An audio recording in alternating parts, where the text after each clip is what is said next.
কৌতুক বাতৰি পৰিছে দৰ্জামালাৰ পুতেক খিৰিকী মেলাই আজি ৰাতিপুৱাতে তিৰিমুণীয়া খালে গৰম ভাত খাবলৈ নাপায় ভীষণ তৰ্ক বিতৰ্ক লাগে তাৰ ফলত তিৰোতাজনীয়ে গোড়াৰে নিক্ষেপ কৰি মাটিত এটা উল্টে দমকনি মাৰি দিয়ে তাৰ ফলত মাটিৰ কিছু অংশ কঁপি উঠে আৰু লগে লগে ভূমিকম্পৰ সৃষ্টি হয়।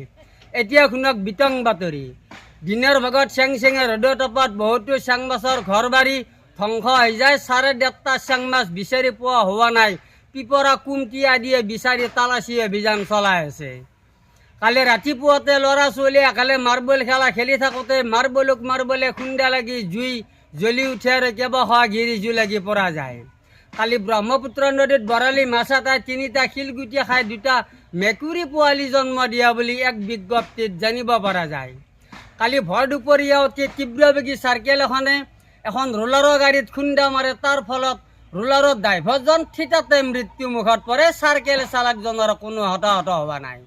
কালি সন্ধিয়াৰ ভাগত পাহাৰৰ কিনাৰত ষাঁড় গৰু দুটাই মাল্লা যুদ্ধ লাগে তাৰ ফলত খোপনি পাতোতে পাহাৰ এখন উলটি পৰি কেইবা হাজাৰো মানুহ মৃত্যুমুখত পৰে। যোৱা নিশা শুই থাকোঁতে অসমৰ মুখ্যমন্ত্ৰী হেমন্ত বিশ্ব শৰ্মাক 2টা মাইকী মহে কামোৰে। শুং দুডাল উলিওৱাৰ কাৰণে মেডিকেলত ভৰ্তি কৰা হয়। এডাল শুং উলিওৱা হৈছে আৰু আন এডাল শুং বিচাৰি পোৱা হোৱা নাই বুলি আমাক সংবাদদাতাই জানিবলৈ দিয়ে। গভীৰ সাগৰৰ মাজত এখন ফুটবল প্ৰতিযোগিতা হয়। তাত শ'ল মাছে ছিক্সাৰ মাৰি দিলে, চাং মাছে হেড কৰি দিলে, টিংৰা মাছে শ্বট কৰি দিলে, উপস্যখ গলি আছিল চাই ৰ'ল। এয়া দৰ্জামালাৰ পুতেক খিৰিকী মেলা কোৱা কৌতুক বাতৰি ইমানতে এৰা হ'ল। এতিয়া শুনক নিয়োগ বাতৰি।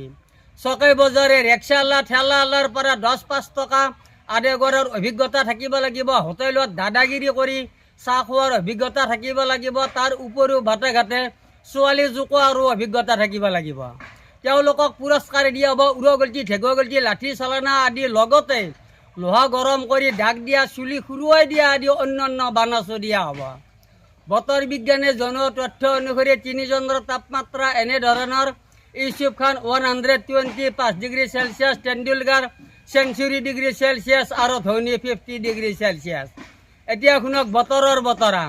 দিনৰ ভাগত কুঁৱলী পৰাৰ সম্ভাৱনা আছে, নিশাৰ ভাগত ৰ'দ দিবও পাৰে আৰু পুৱতি নিশাৰ ভাগত 2-4জনীমান তিৰোতা পলাই যোৱাৰ সম্ভাৱনা আছে।